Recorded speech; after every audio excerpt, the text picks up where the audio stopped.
Coco Gauff's best match in 2025 wasn't actually her French Open final win over Aryna Sabalenka. Coco Gauff has enjoyed a pretty successful 2025, winning the French Open and a WTA 1000 event. Naturally, there have been some setbacks, with Gauff's serve still proving a hot topic of discussion as the major weakness that is stopping her from world domination. Gauff ended her season at the WTA finals, and qualifying for the event represents a positive, although she was unable to defend the title she won for the first time in 2024.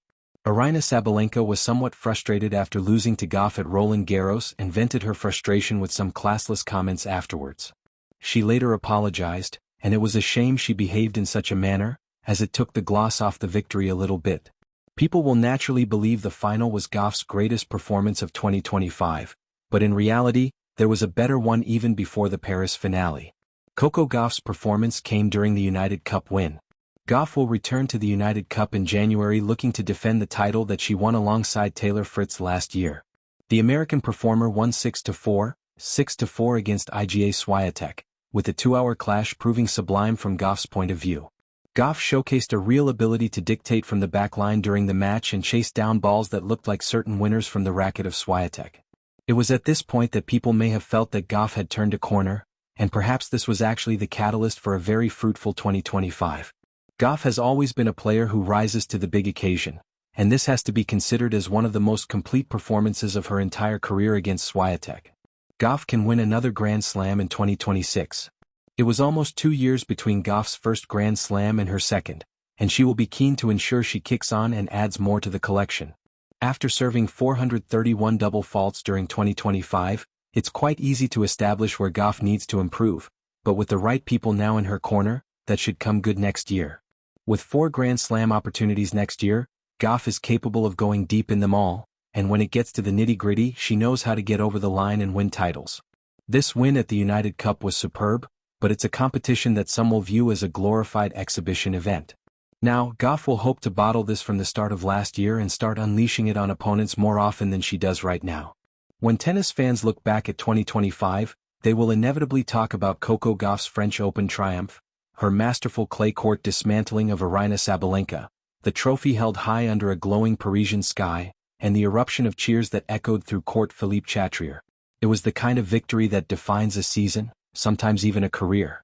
And yet, for those who followed Gauff's year closely, her finest performance didn't come in the French Open final. It happened weeks earlier, far from the grand monuments of Paris, and in a match that will never appear in trophy records or historical summaries. But it was the match that, if you asked Coco privately, meant more to her than lifting the Coupe Suzanne Lenglen. It happened at the 2025 Rome Masters, in a semi-final that many dismissed as routine before it began. Coco Gauff versus Iga Swiatek. Again. They had met countless times, each battle framed by storylines of youth versus dominance, exuberance versus precision, fire versus ice. But this time was different. Swiatek entered Rome undefeated on clay for nearly a full year. Gauff entered carrying the weight of a season that still hadn't clicked. Before Paris, before the crowds rediscovered their familiar chant, Coco, Coco. There were whispers, has Gauff plateaued? The Rome semi-final answered that question with a ferocity that tennis journalists still talk about in awe. The first set didn't unfold so much as it erupted. Gauff broke Swiatek in the opening game with a 110 mph backhand return winner that drew an audible gasp from the Foro Italico crowd. Her legs looked lighter than they had all spring, her footwork crisp, her eyes sharp. For the first time in months, she wasn't playing to survive rallies, she was owning them. At 3-2, Swiatek engineered one of her signature grind downs, long, punishing, diagonal forehands deep into Gauff's backhand corner. The kind of sequence that had historically forced Gauff into errors. But instead of retreating, Coco stepped in. She caught Swiatek's heaviest forehand early, flipped her grip, and carved an inside-out backhand that kissed the sideline. The crowd rose instantly, sensing they were witnessing something different, something raw and electric. Gauff took the first set 6-3. The second set became less a tennis match and more a psychological chessboard. Swiatek, refusing to cede clay dominance, amplified her intensity. Her grunts grew sharper. Her footwork, impossibly fast. She angled drop shots so delicate they seemed woven from clay dust itself. Gauff, however, didn't break. Instead, she countered.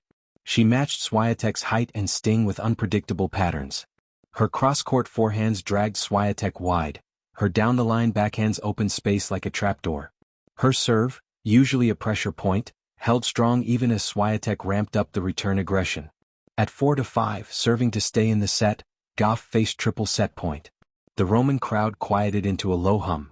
Behind the baseline she bounced the ball once, twice and then looked up, eyes calm, expression unchanging. She hit 3 aces in a row. Even Swiatek had to smile after the third. There are moments in sport when excellence becomes undeniable, when rivalry briefly dissolves into admiration. The tiebreak became a microdrama within the larger epic.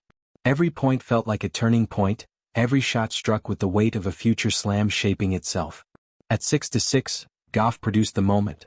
One that would later go viral, break down into slow-motion analyses, and be studied by juniors across the world. Swiatek angled a forehand cross-court so wicked it should have been illegal. Gauff sprinted, stretched, slid, and flicked a running forehand that curved around the net post, dropping just inside the opposite corner. The stadium shook.